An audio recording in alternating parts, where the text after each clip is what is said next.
Hello to everyone, जय हिंद। मैं आपका स्वागत करता हूं अभिपीडिया डिफेंस के यूट्यूब चैनल के अंदर। और आज जो है हम लोग करेंगे जो हमारा लक्ष्य सीएपी फेसी 2022 पेपर 1 पेपर 2 के लिए क्लासेस चल रही हैं यूट्यूब के अंदर। उसमें आज हम लोग करेंगे this important particular topic that is current affairs. January month का होगा ये, और इसमें ऑब्वियसली करंट अफेयर्स जो हैं अप टू डेट रहना ज़रूरी है, क्योंकि फिर एंड में ज़्यादा बर्डन नहीं पड़ता है। तो हम क्या करेंगे, इंपॉर्टेंट मोस्ट इंपॉर्टेंट जो है इस महीने के करंट अफेयर्स कंप्लीट कर लेंगे। आपने करना क्या है, सवाल पढ़ना है, फटाफट आंसर देना है। नहीं आता कोई बात नहीं, आता है तब भी दे दीजिए। और है ना, और इसका एक्सप्लेनेशन भी हम अच्छे से पढ़ेंगे। एक सवाल के साथ 3-4 सवाल पढ़ेंगे, ठीक है। चलिए, और उससे पहले मैं आपको बता देता हूं, this is for the very first time, क्योंकि हम लोग भी रिसर्च करते रहते हैं और हमें भी पता होता है कि स्टूडेंट को सबसे नीड ऑफ एन आवर क्या है पेपर 2 के लिए। देखो, सिग्निफिकेंस पेपर 2 का आपको खुद को पता है कि पेपर 2 के बगैर आप 70-75 मार्क्स ले लोगे, पेपर 2 में कुछ नहीं जाने वाला, कुछ नहीं होगा, ठीक है। पेपर 2 में कम से कम 85-90 प्लस मार्क्स लेना बहुत जरूरी है, चाहे वैकेंसी कितनी भी आए, ठीक है। सो करना आपने ये है कि पेपर 2 के लिए हमारे पास एक specific most intensive CAP paper 2 preparation program हमने लॉन्च कर दिया है। यहाँ पे खासियत ये है कि ये सब फैकल्टी जो है पेपर 2 के लिए अपनी अपनी एक्सपर्ट डोमेन के अंदर पढ़ा रही है, इश्यूज एनालिसिस कर रही है। आपको सिखाया जाएगा कि आर्ट ऑफ आंसर राइटिंग क्या होती है, ठीक है। आपको बताया जाएगा कि कैसे आप जो है पेपर 2 के कंटेंट को आर्टिकुलेट करके पेपर में लिख सकते हो अच्छे से। आज के टाइम पे चैलेंजिंग ये नहीं है कि पेपर कंप्लीट करना है, आज के टाइम पे चैलेंजिंग ये है, सबसे बड़ा चैलेंज ये है कि पेपर कंप्लीट करके क्वालिटी वाले आंसर्स करने हैं, राइट। क्योंकि पेपर कंप्लीट करने की स्ट्रैटेजी सब फॉलो कर रहे हैं और सब कर भी लेते हैं, लेकिन उसको कंप्लीट करना with the quality answers, this is the biggest challenge. 90 plus marks ऐसे नहीं आते। जितने भी स्टूडेंट जिनके 90 प्लस मार्क्स आए हैं उनको खुद देख लेना कितनी मेहनत वो कर चुके हैं, ठीक है। और 90 प्लस मार्क्स, 100 प्लस मार्क्स लाना बहुत जरूरी है पेपर 2 के लिए। ये एक्सपर्ट है, ये सब्जेक्ट डोमेन के अपने एक्सपर्ट्स हैं, ये आपको एनालिसिस करना सिखाएंगे कि कैसे आप जो है पेपर 2 के लिए काम कर सकते हो, आगे इसके लिए प्रिपरेशन कर सकते हो, राइट। तो इसके लिए करना क्या है, डिस्क्रिप्शन के अंदर जाइए और आपको अभिपीडिया का पोर्टल आ जाएगा, वहां पे आप ट्रायल ले सकते हैं। हमारा जो है 23 से शुरू हो रहा है पेपर 2 का पूरा कोर्स, जिसमें आप क्या कर सकते हैं, अभी जो है डिस्काउंट चल रहा है, अच्छा खासा डिस्काउंट दिया जाएगा सुपर 50 स्टूडेंट्स को। तो उसमें क्या कर सकते हैं, the number is given in the description, वहां पे कॉल करके डिस्काउंट कूपन भी मांग सकते हैं। This is all your description. और या फिर डायरेक्टली वहां पे जा भी सकते हैं पेपर 2 के रिगार्डिंग क्या आपको स्पेसिफिक चीजें मिल रही हैं, ठीक है। ओके, 120 घंटे का लाइव कोर्स होगा, तो बहुत सफिशिएंट है, बहुत स्पेसिफिक होगा, कोई फालतू चीज़ें नहीं होगी। और मल्टीपल टीचर्स जब पढ़ाना शुरू करते हैं तो वो फिर पूरा दम लगा देते हैं। आईएएस बैकग्राउंड के ये टीचर्स हैं, ठीक है। और अभिपीडिया के स्टूडेंट्स हैं ये एसोसिएटेड, जिनका रिजल्ट आया है, सभी ऑलमोस्ट सभी को हमने कवर कर लिया टॉपर टॉक सीरीज के अंदर। इनको देखिए, इनसे समझिए क्या ज़रूरत होती है, क्या चीज़ें होती हैं पेपर को, एग्जाम को क्वालिफाई करने के लिए। I am not talking about paper को क्वालिफाई करना, मतलब एग्जाम में टॉपर बनना, उसकी बात मैं कर रहा हूँ। क्योंकि एग्जाम तो ऑलमोस्ट बच्चे 1-2-3 साल के अंदर निकाल ही लेते हैं, लेकिन टॉप करना is the most important thing, ठीक है। तो इनसे आप सीखेगा टॉपर टॉक के अंदर। और ये कंप्लीट प्रिपरेशन है, पेपर 1 पेपर 2 बहुत ही कम प्राइस में हम लोग दे रहे हैं आपको, ताकि आपको बेनिफिट मिल जाए और आप अल्टीमेटली अपना जो टारगेट है तभी आप उसको अचीव करेंगे। तभी आप अभिपीडिया के साथ थोड़ा सा एक एप्रिसिएशन, वर्ड ऑफ एप्रिसिएशन भी हमें मिलती है जब हम लोग आपको इनिशिएटिव्स देते हैं, हेल्प करते हैं। तो वो चीज़ जो है हम लोग चाहते हैं कि आपका भी रिजल्ट आए और इस रिजल्ट से हमारा भी बेनिफिट होता है, ठीक है। चलिए, paper 1 paper 2 complete video courses भी है, टेस्ट सीरीज भी है, सब्जेक्ट वाइज भी है, और इसका पूरा कंप्लीट जो पेपर 1 पेपर 2 है उसका भी कोर्स आपको मिल जाएगा। कोई भी डाउट है, कोई भी दिक्कत है, क्योंकि टाइम अभी है, ज़्यादा नहीं है, अप्रोप्रिएट टाइम है, 4-5 महीने का टाइम है। इसमें पूरी शिद्दत से पढ़ाई करोगे, पूरा सक्सेस आपको मिलेगा ही मिलेगा, विदाउट एनी डाउट। तो कोई भी दिक्कत है पेपर 1 पेपर 2 के रिगार्डिंग, आप डायरेक्टली कॉल कर दीजिए और मैं फिर आपको जो है I will be picking that call. क्योंकि मैं actually I am the defence mentor और मुझे पता होता है स्टूडेंट का क्या रिक्वायरमेंट होता है, ठीक है। तो इसीलिए फिर मैं ही इंश्योर कर रहा हूँ कि मैं ही आपका फ़ोन उठाऊंगा और मैं ही आपसे बात करूंगा, ताकि आपको सही और जेन्युइन गाइडेंस मिले, राइट। चलिए, now let's talk about the question number 1, which of the following organization. Now ये जो सवाल है ना, ये थोड़ा जल्दी जल्दी करेंगे, क्यों? क्योंकि इन सवालों में समझना कुछ नहीं है, you just question read the question, I will read the question, answer the you answer the question and then आगे बढ़ेंगे। Which of the following organization has organized, ठीक है, has organized the 16th edition of India Digital Summit 2022। किन organisation ने ये जो है organise किया है 16th edition of India digital summit 2022? India internet and mobile association of India, DPIIT, NITI Aayog, department of science and technology, या बोथ A एंड B? जल्दी इसका आंसर दीजिएगा। You have 5 seconds to answer this question. Question क्या है? 16वीं edition of India digital summit 2022 किसने organise की है? ठीक है, किसने ऑर्गेनाइज की है 16th edition of India digital summit 2022? जल्दी आंसर दीजिए, come on, you have 5 seconds.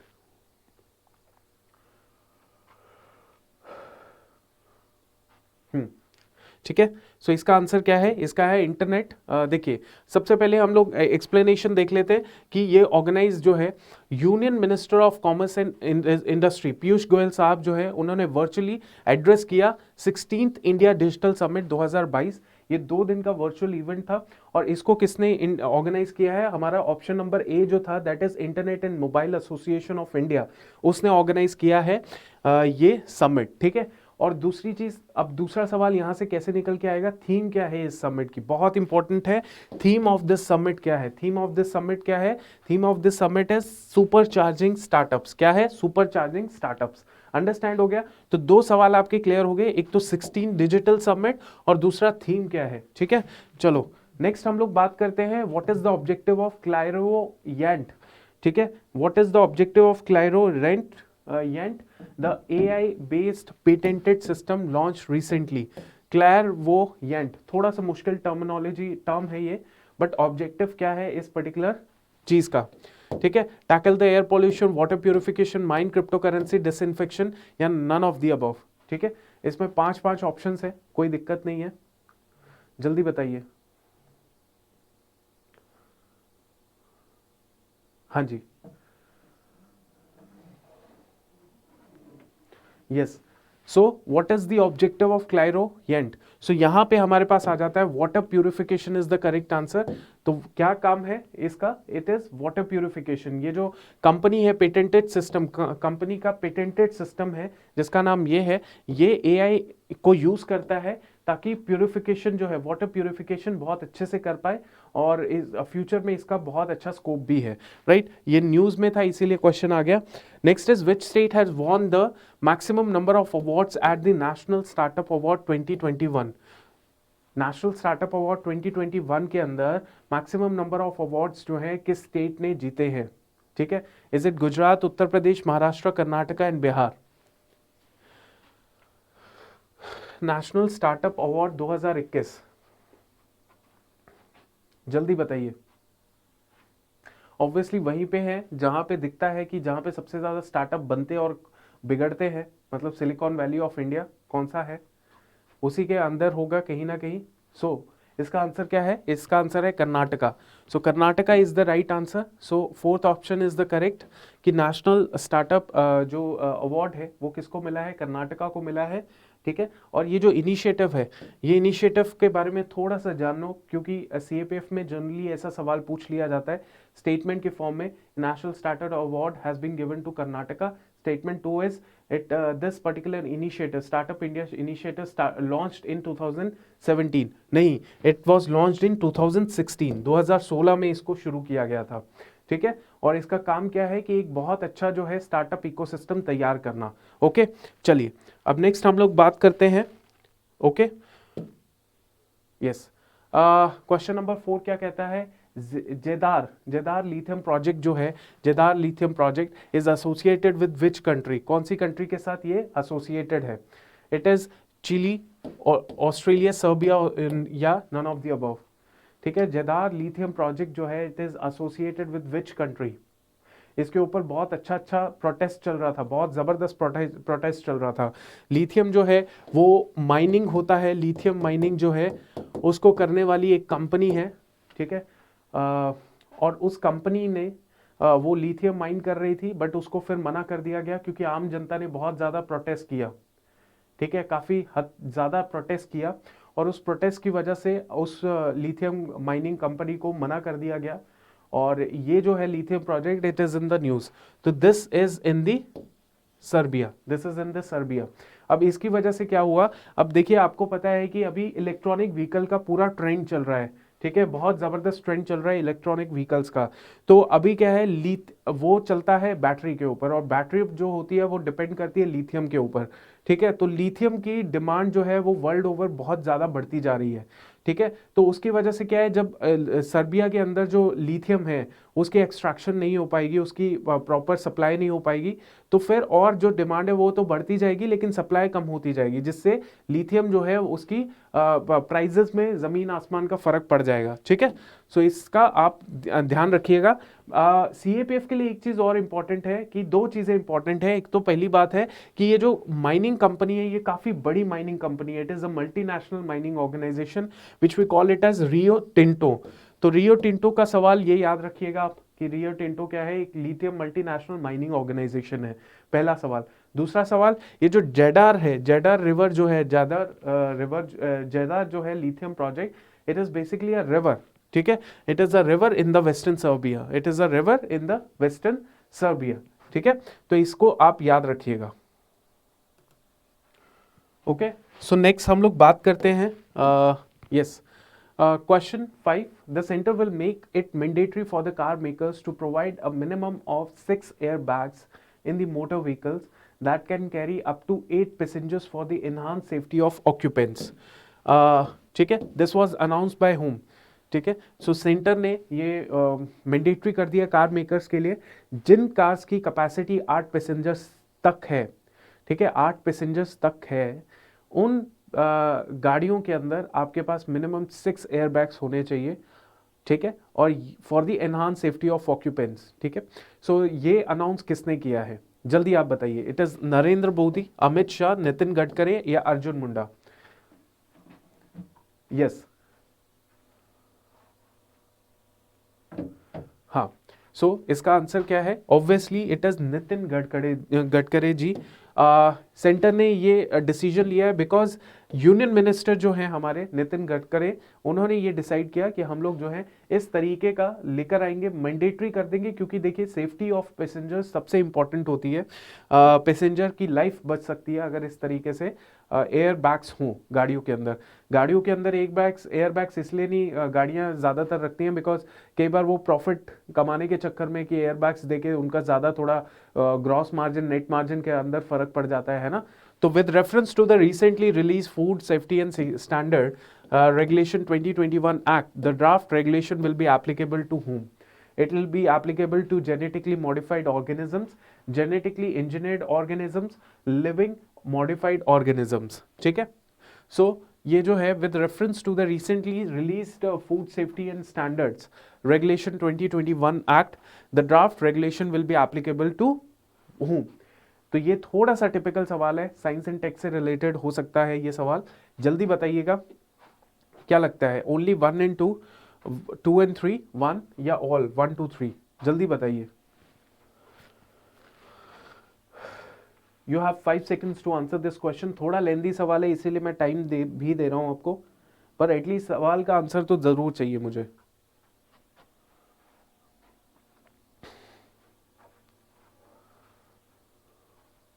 Yes,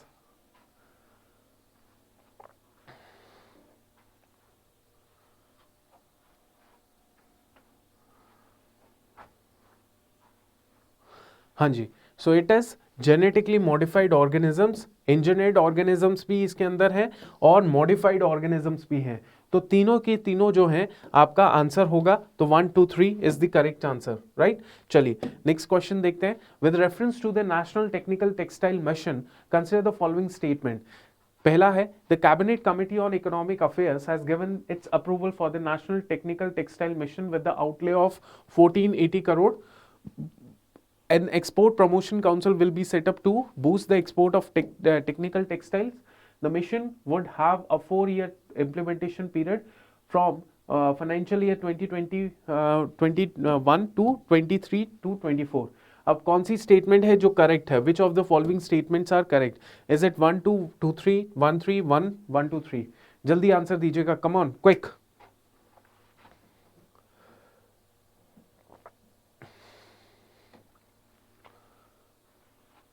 जल्दी आंसर दीजिए। हाँ जी, with reference to the national technical textile mission consider the following statements.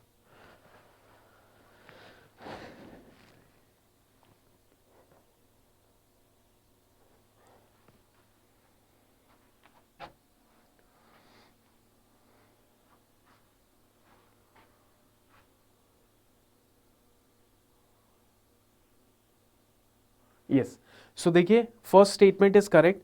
आप इतने फिगर्स में मत जाइएगा, क्योंकि करंट अफेयर में ऐसा नहीं है कि यहाँ 1500 करोड़ है लिख दिया उन्होंने और गलत कर दिया स्टेटमेंट, वो ऐसा नहीं करेंगे। वहाँ पे करंट अफेयर में जब भी स्टेटमेंट वाले सवाल आते हैं ना, हमेशा याद रखिए उसके बेसिक जो आइडिया है उसको वो चेंज करेंगे, अदरवाइज वो ऐसा फिगर्स में चेंज करके वो गलत नहीं स्टेटमेंट करेंगे, ठीक है। सो ये तो स्टेटमेंट सही है, ठीक है। And export council promotion council भी सेटअप किया जाएगा टेक्निकल टेक्सटाइल को प्रमोट करने के लिए, और मिशन जो होगा would have 4 years of implementation period, this to this, ठीक है। 1 2 3 तीनों स्टेटमेंट्स एब्सोल्युटली करेक्ट स्टेटमेंट्स है, ठीक है। चलिए next question is which country is hosting the 13th ASEM summit in 2021? ये क्वेश्चंस होते हैं जो सीधा सीधा सवाल आते हैं और इसमें 1 सेकंड नहीं लगता है आंसर देने के लिए, CAPF के पेपर में भी, ठीक है। सो इसमें क्या है? थाईलैंड आपका आंसर है, सिंगापुर, कंबोडिया या साउथ कोरिया? जल्दी आंसर दीजिएगा। Which country is hosting the 13th ASEM summit in 2021? Which country is hosting the 13th ASEM summit in 2021? जल्दी बताइए।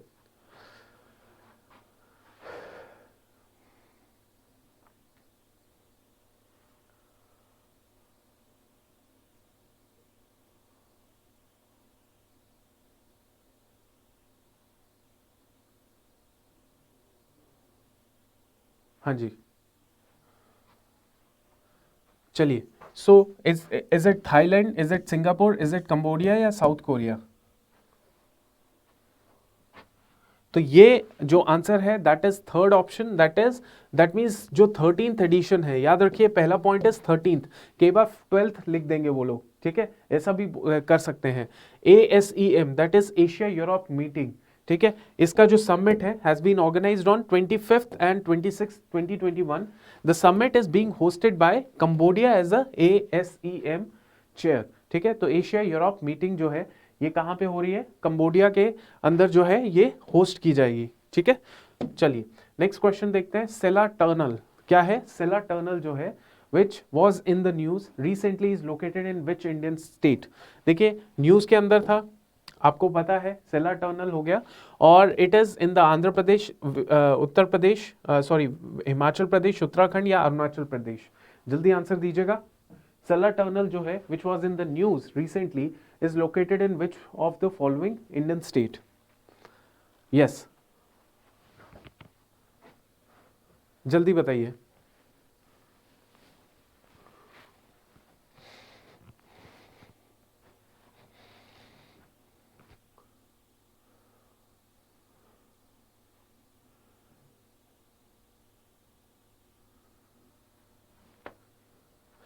देखिए ऐसे टनल्स हमें वहीं पे बनाने पड़ते हैं जहाँ पे माउंटेनियस रीजन होता है, जहाँ पे ऑल वेदर रोड्स की कनेक्टिविटी नहीं होती, जहाँ पे क्लाइमेट बहुत एक्सट्रीम होता है। और इसका आंसर कहाँ पे है? अरुणाचल प्रदेश के अंदर। अरुणाचल प्रदेश जो है इसका सही आंसर है, अरुणाचल प्रदेश, ठीक है। अब देखिए सबसे पहली बात तो ये है, डिफेंस मिनिस्टर राजनाथ सिंह ने वर्चुअली इसको कंडक्ट किया, the final breakthrough blast of Sela tunnel in the Arunachal Pradesh recently. नया एकदम रीसेंट न्यूज़ है। इस कंस्ट्रक्शन को ख़त्म कर दिया जाएगा बाय जून 2022 तक, और सेला टनल जो होगा वो जैसे कंस्ट्रक्शन खत्म होगी तो obviously it would be the world's largest bi lane tunnel, world largest bi lane tunnel at the altitude of more than 13,000 feet. 13,000 feet पे ये वर्ल्ड का लार्जेस्ट बाई लेन टनल होगा। तो दूसरा सवाल, तीसरा सवाल, कंस्ट्रक्शन क्या है? Construction is being undertaken by the BRO, border road organisation. BRO ही ऐसे इंटरनेशनल जो लोकेशंस होती है, मतलब इंटरनेशनल बॉर्डर्स पे कंस्ट्रक्शन करता है। स्ट्रैटेजिक जो लोकेशंस होती है वहाँ पे बीआरओ का कंस्ट्रक्शन होता है। और ऑब्वियसली इंडिया जो है बहुत ही ज़्यादा क्लियर हो चुका है इस एक्शन के साथ कि हमें जो है इंटरनेशनल बॉर्डर्स जो चाइना के साथ लगते हैं, पाकिस्तान के साथ जो लगते हैं वो तो हमने काफ़ी वेल डेवलप्ड कर रखे हैं, बट जो चाइना के साथ लगते हैं बॉर्डर्स, वहाँ पे हमें we have to build the proper infrastructure in order to make sure कि कल को अगर हमें ट्रांसपोर्टेशन भी करना पड़े, अगर फौज को वहाँ खड़ा करना भी पड़ा तो फौज आराम से वहाँ पे शिफ्ट कर सकती है।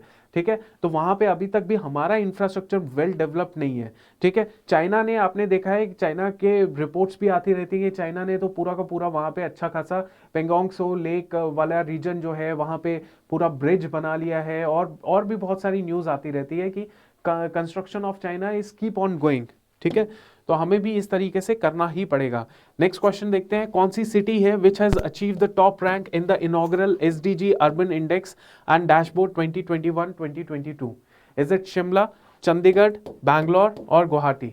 क्या है, कौन सी सिटी है जिसने अचीव किया है top rank in the inaugural SDG urban index and dashboard 2021-22?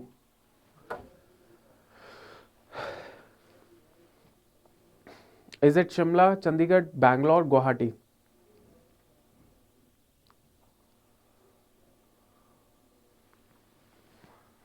Okay और एक चीज़ और बताता हूँ, मुझे बहुत स्टूडेंट्स के फ़ोन आ जाते हैं कि सर पेपर 2 का क्या करें क्या करें क्या करें। देखिए पेपर 2 का करने के लिए आपको क्या करना चाहिए, आपको सीधा अभिपीडिया का वो जो फ्री इनिशिएटिव हमने लॉन्च किया है, कंप्लीट पेपर 2 प्रिपरेशन, जहाँ पे 120 प्लस वीडियोस लाइव मिलेंगी, वो सारा जो है वो आप you can improve your score.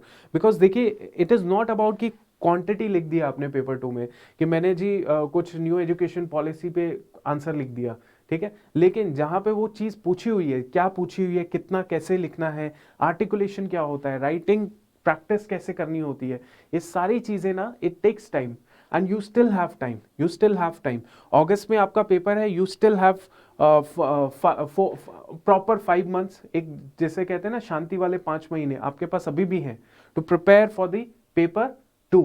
और पेपर 2 में मैं आपको बताता हूँ, अगर पेपर 2 में अगर मेहनत नहीं की ना, तो आप पेपर 1 में चाहे 150 भी ले आओ तब भी कुछ नहीं होगा। मैंने ऐसे बहुत सारे स्टूडेंट्स देखे हैं जिनके पेपर 1 में 150 और पेपर 2 में 75, 70, 65, इतना हाल रहा है उनका। तो फिर कहाँ से वो एक्सपेक्ट करेंगे कि मेरा मेरिट लिस्ट में नाम आ जाए। We prepare students to see their name in the merit list, to get their name in the merit list, not कि हाँ चलो कट ऑफ क्लियर हो गई बात खत्म हो गया। नहीं, फायदा ही नहीं है। फिर 3-3, 4-4 इंटरव्यू दे दीजिए आप, उसका कोई फायदा नहीं है। आपने 1 साल जब इन्वेस्ट करना है ना सीएपीएफ के प्रोसेस के अंदर, तो उसमें एक आइडिया के साथ जाओ कि पेपर क्वालिफाई नहीं करना, I have to make sure कि मेरा नाम मेरिट लिस्ट में है, और उसके लिए क्या करना है वो फिर उसी तरीके से प्लान ऑफ एक्शन कीजिए कि मेरे पास 5 महीना टाइम पड़ा है, मैं पेपर 1 के साथ साथ पेपर 2 भी पूरा अपना फुल फ्लेज तैयार करूं। ऐसा नहीं कि हाँ बस पेपर 1 की तरफ ले लिया, ऑब्जेक्टिव है 150-160 मार्क्स कर लेंगे, अगर पेपर 2 अच्छा नहीं होगा तो पेपर 1 भी ऐसा ही जाएगा। तो इसीलिए मैं आपको बता रहा हूँ, अगर कोई भी डाउट हो पेपर 2 के रिगार्डिंग डायरेक्टली कॉल कर लो, या फिर आप अभिपीडिया के पोर्टल पे भी जाके वहाँ पे स्टार्ट कर सकते हो अपना ट्रायल। ठीक है, और ये आई थिंक हमने बहुत सारा रिसर्च वगैरह करके ही ये एनालाइज किया कि कोई भी ऐसा प्लेटफॉर्म नहीं आपको पढ़ा रहा जो मल्टीपल टीचर्स के साथ आपको पेपर 2 करवाएगा। That is the biggest part of our initiative. ठीक है, क्योंकि इसके लिए एनालिसिस चाहिए, इसके लिए आपके पास वो सिविल सर्विसेज वाला बैकग्राउंड चाहिए, स्टूडेंट वाला नहीं, टीचर वाला, तभी तो पढ़ा पाएगा ना आपको, है ना। तो Shimla is the correct answer of this particular question. Shimla जो है देखिए नीति आयोग ने ये लॉन्च किया था, कौन सा क्या लॉन्च किया, sustainable development goals urban index and dashboard 2021-22। Shimla has topped the list of cities by scoring the highest on the index. ठीक है, तो ये है नीति आयोग का sustainable development goal urban index. ठीक है, नेक्स्ट हम लोग बात करते हैं next question, which state has top the foundational literacy index 2021 in the largest states category. Largest states category के अंदर कौन सा है जो फाउंडेशनल लिटरेसी इंडेक्स 2021 के अंदर लार्जेस्ट स्टेट कैटेगरी के अंदर जिस स्टेट ने टॉप किया है? इज इट वेस्ट बंगाल, गुजरात, कर्नाटका या तेलंगाना? ठीक है, जल्दी बताइएगा। लार्जेस्ट स्टेट कैटेगरी के अंदर फाउंडेशनल लिटरेसी इंडेक्स जो है 2021, ये किसने टॉप किया है? हाँ जी, तो इसका आंसर क्या है? देखिए, वेस्ट बंगाल इसका आंसर है। लार्जेस्ट स्टेट कैटेगरी में वेस्ट बंगाल ने टॉप किया है, और लार्जेस्ट स्टेट कैटेगरी में सबसे बॉटम में कौन रहा? बिहार रहा। कौन रहा? बिहार रहा। अंडरस्टैंड? स्मॉलेस्ट स्टेट कैटेगरी में केरला जो है उसने टॉप किया है। ठीक है, याद रखिएगा, उसने टॉप किया है। ठीक है, और ये जो है index on foundational literacy and numeracy, ये इंडेक्स जो है किसने रिलीज किया? Economic advisory council to prime minister, EACPM, इस तरीके से इसको बोलते हैं कि economic advisory council prime minister. ठीक है, so you have to understand that ये जो इंडेक्स होता है, that index is very very important, because पहली बात है ये डायरेक्टली कहां से आ रहा है? इकोनॉमिक एडवाइजरी काउंसिल से आ रहा है टू द प्राइम मिनिस्टर। तो आपको ये जो लार्जेस्ट स्टेट, स्मॉलेस्ट स्टेट है, इनके बारे में पढ़ लेना है। Now which state will host the Khelo India youth games in 2022-23? It is Andhra Pradesh, Madhya Pradesh, Orissa, Karnataka. जल्दी बताइए, कौन सा स्टेट है will host the Khelo India youth games in 22-23?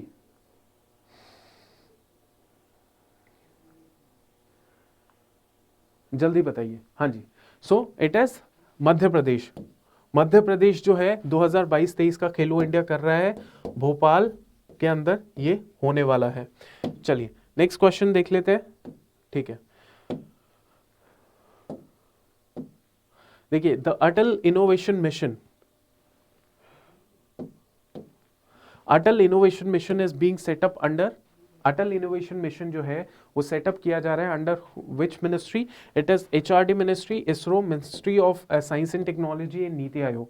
Atal innovation mission जो है it is being setup under NITI Aayog, ministry of science technology, ISRO या HRD ministry? जल्दी बताइएगा, इसका आंसर क्या लगता है आपको? What should be the correct answer? Quick.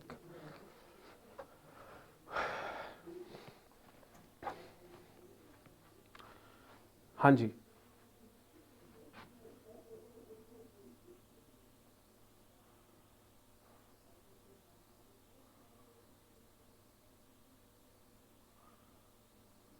देखिए, it is NITI Aayog, it is NITI Aayog. ठीक है, सो नीति आयोग जो है वो इसको सेटअप कर रहा है, इनोवेशन मिशन को। एंड यहाँ पे क्या किया जाएगा? ये एक ऐसा प्लेटफॉर्म होगा जहाँ पे मल्टीपल स्टेक होल्डर्स होंगे, चाहे एकेडमिशियंस हो, टेक्नोलॉजिस्ट हो, बिजनेस टाइकून्स हो, ये सब आएंगे, रिसर्चर्स, एंटरप्रेन्योर्स आएंगे और मिलेंगे और कुछ नया एक कल्चर लेकर आएंगे, इनोवेशन और रिसर्च एंड डेवलपमेंट का इंडिया के अंदर। ठीक है, नेक्स्ट सवाल देखते हैं। Which state has recently ban potato from the Uttar Pradesh? ठीक है, केरला हो गया, तमिलनाडु, महाराष्ट्र, तेलंगाना। जल्दी बताइए, कौन सा स्टेट है जिसने रिसेंटली बैन किया है potato from the Uttar Pradesh? No, ये जो सवाल है ना, ये तो करंट तो है ही है, लेकिन ये आपका उससे भी रिलेटेड है, ज्योग्राफी से भी रिलेटेड है, तो इसको याद रखिए, ये सवाल आ सकता है आपसे। जी,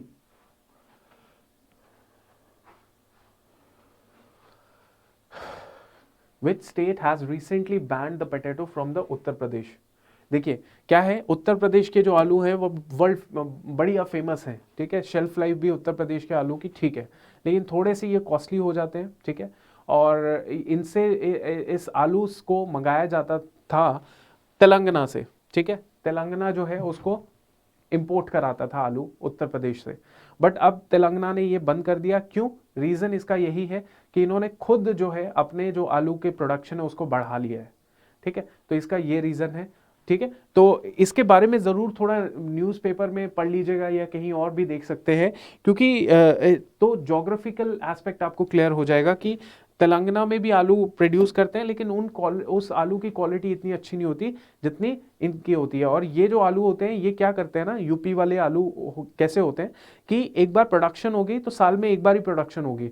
अब वो आलू को प्रोडक्शन करने के बाद उसको स्टॉक में रख लिया जाता है, फिर उसको दिया जाता है धीरे धीरे धीरे जहां पर भी उन्होंने एक्सपोर्ट करना है। ठीक है, बट बाकी जगहों में क्या, आलू की प्रोडक्शन मल्टीपल टाइम्स होती है साल के अंदर, तो इस वजह से। बट जो यूपी का आलू है उसमें अच्छी क्वालिटी है, न्यूट्रिशियस है और शेल्फ लाइफ भी अच्छी है, बाकियों में इतना नहीं होता। ठीक है, तो ये थोड़ा सा डिफरेंस जरूर याद रखेंगे। Which ministry has launch the smart cities and academia towards the action research and programme?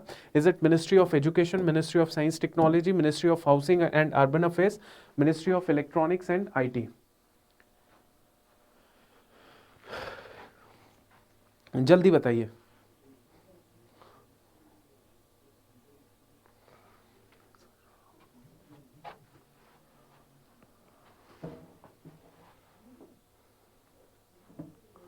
Yes, so जो smart cities and academia towards the action and research programme है, it has been launch by whom? So it has been launched by Ministry of Housing and Urban Affairs. Ministry of Housing and Urban Affairs. Next question is Cherry Blossom Festival. इस तरीके के festival आपके CAPF में तो एक आधा सवाल तो जरूर पूछा जाता है। तो Cherry Blossom Festival is celebrated in which of the following state? Is it Meghalaya, Telangana, Arunachal Pradesh, Tripura, Manipur? ठीक है, जल्दी बताइए।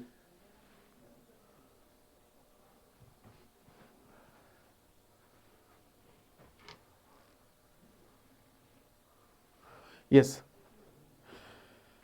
देखिए चेरी ब्लॉसम फेस्टिवल जो है वो अपना मेघालय में सेलिब्रेट होता है, मेघालय में। ठीक है, तो ये 3 दिन का श्रीलोंग चेरी ब्लॉसम फेस्टिवल होता है। 2021 was inaugurated by chief minister of Meghalaya Konrad के संगमा, और इसके जो एम्बेसडर रहे हैं जापान के to India, that is Satoshi Suzuki, जो भी आप लगा लीजिए। तो ये जो है आए थे इस चेरी ब्लॉसम को सेलिब्रेट करने के लिए। नेक्स्ट सवाल देख लेते हैं। Name the recipient of 2021 Indira Gandhi prize for peace, disarmament and development.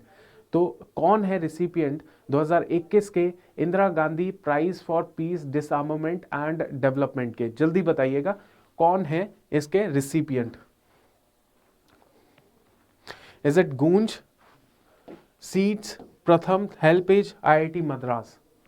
जल्दी बता दीजिए कि क्योंकि ये देखिए ये बहुत ही प्रेस्टिजियस अवार्ड होता है, Indira Gandhi prize for peace disarmament, ये इंटरनेशनल पर्सनालिटीज को भी मिलता है और ये न्यूज़ के अंदर रहता है, और ये याद रखने वाला काम है आपका कि इस प्राइज के बारे में तो ज़रूर आप पढ़िएगा।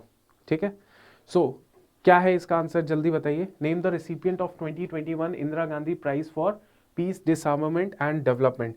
इसका आंसर है अपना प्रथम। प्रथम इसका सही आंसर है। ठीक है, सो प्रथम एक सिविल सोसाइटी है जो कि Mumbai based civil society organisation है जिसको ये प्रेस्टिजियस अवार्ड मिला है। ठीक है, नेक्स्ट हम लोग बात करते हैं अब्दुल्ला हमदोक। अब्दुल्ला हमदोक जो है इनका रिसेंटली रिजाइन किया है इन्होंने as a prime minister of which country? Abdalla Hamdok जो है इन्होंने रिजाइन किया है कौन सी कंट्री से as a prime minister? Rwanda, Turkey, Somalia, Sudan and Brazil. जल्दी बताइएगा। देखिए आपने खुद भी CAPF पेपर 5 साल के एनालाइज किए होंगे, तो वहां पे कोई ना कोई प्रेसिडेंट या प्राइम मिनिस्टर जो न्यूज़ के अंदर होता है, एक ना एक सवाल जरूर होता है। 2018 में भी था, 17 में भी था, तो खुद पता चल जाएगा कि किस तरीके से ये न्यूज़ के अंदर रहता है सवाल। तो जल्दी बताइए अब्दुल्ला हमदोक के बारे में। सो ये सूडान के प्राइम मिनिस्टर थे जिन्होंने रिजाइन कर दिया फ्रॉम दिस ऑर्गेनाइजेशन। नेक्स्ट सवाल देखते हैं। सकलेन आइलैंड जो है, सकलेन आइलैंड जो है is disputed between 2 countries. News के अंदर है सकलेन आइलैंड जो है वो डिस्प्यूटेड है कौन सी 2 कंट्रीज के बीच में? China Japan, China Taiwan, Japan Korea, Japan Russia, और नन ऑफ द अबव। ये 5 ऑप्शंस कुछ चीजों में है because making it little bit more tricky, right? तो जल्दी बताएंगे कि क्या इसका सही आंसर हो सकता है कि ये जो सकलेन आइलैंड है it is disputed between Japan Russia. Yes, तो आंसर क्या है? आंसर आपके सामने है, इट इज जापान रशिया। क्योंकि ये देखिए, अगर देखिए थोड़ा सा मैप, ये सी ऑफ जापान, ये जापान के आइलैंड्स हो गए, और ये हो गया सकलेन आइलैंड जो कि है पार्ट ऑफ रशिया। तो ये जो है island it is full of minerals. Minerals यहाँ पे जबरदस्त हैं, जैसे कि कोकिंग कोल जिससे काफी ज्यादा बेस फंडामेंटल्स होता है, फ्यूल है for the hydro power plants के लिए, या फिर न्यूक्लियर पावर प्लांट्स के लिए भी, या स्टील आयरन इंडस्ट्रीज के लिए भी coking coal is need, right. हम लोग जो है हम लोग तो मंगवाते हैं बाहर से, इंपोर्ट करते हैं, यहाँ पे अच्छा खासा मिनरल है ये। तो it is basically mineral rich region, इसीलिए डिस्प्यूट हो जाता है। तो डिस्प्यूट जो है रशिया और जापान के बीच में है, ठीक है। तो इसको थोड़ा सा होंशु, ये भी सवाल आया था 2019 में आया था, 2019 में कि कौन सा बिगेस्ट आइलैंड है जापान का, शायद if I am not wrong Honshu island. ये टोक्यो हो गया, शिकागो हो गया, क्यूशो हो गया, ठीक है। तो ये आइलैंड्स वगैरह जो है अच्छे से ध्यान से पढ़ लीजिएगा, ठीक है। सो आज की क्लास में हम लोग इतना ही पढ़ेंगे। I hope you enjoyed the lecture and make sure that कोई भी डाउट है पेपर 2 के रिगार्डिंग कि हाँ सर आपका कोर्स कैसे अलग है, या आप कितना फ्री दे रहे हैं, या कैसे मैं तैयारी कर सकता हूँ, या सर मैं अपनी तरफ सेल्फ स्टडी भी कर सकता हूँ, हर सवालों का आंसर आपको मैं दूंगा। आप डायरेक्टली कांटेक्ट कर सकते हैं ताकि आपको सही डायरेक्शन मिल जाए। If you are good enough you can go ahead with your self preparation also. हम लोग यहाँ पे देते ही हैं वीडियोस फ्री में, बट देखो एक स्ट्रक्चर्ड एक मेंटोरशिप जो होती है वो अलग होती है, जिसके लिए बहुत एफर्ट लगता है। तो इसीलिए आपको कोई भी दिक्कत आती है वो दिक्कत को मैं आंसर करूंगा, आपके सवालों के मैं आंसर करूंगा। And make sure that we have launch this course 23 फरवरी से ये शुरू हो चुका होगा फुल प्रॉपर तरीके से। उससे पहले we are providing the discounts also, तो make sure you contact and get the discount, ठीक है। और ये भी याद रखिए व्लादिवोस्तोक पार्ट ऑफ रशिया है, तो इसको भी याद रखिए। It is also dispute between China and Russia, ठीक है। तो I hope you enjoyed this lecture. कोई भी डाउट दिक्कत है डायरेक्टली कॉल, एंड जय हिंद, बी प्रिपेयर्ड।